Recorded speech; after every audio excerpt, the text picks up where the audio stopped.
Richard Gutierrez at Barbie Imperial spotted na magkasama.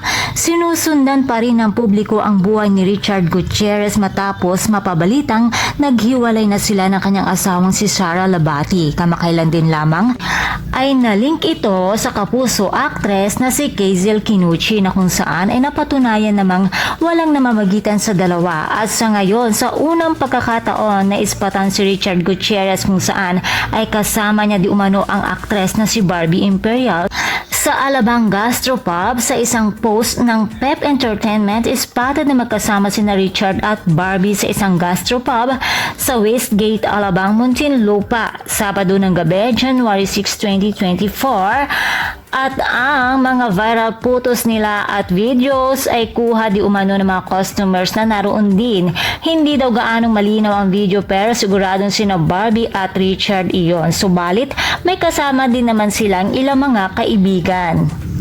Kapansin-pansin din di umano na tila close na sila sa isa't isa at ayon pa sa isang source, bantay sarado daw ni Richard si Barbie at napaka-gentleman pa daw ng aktor dahil inalalayan pa daw di umano nito ang aktres papuntang comfort room. Subalit hindi pa malinaw kung may namamagitan na nga sa kanilang dalawa. At kung kayo naman ang tatanungin mga chikadoras, ano naman kaya ang masasabi nyo sa isyong ito?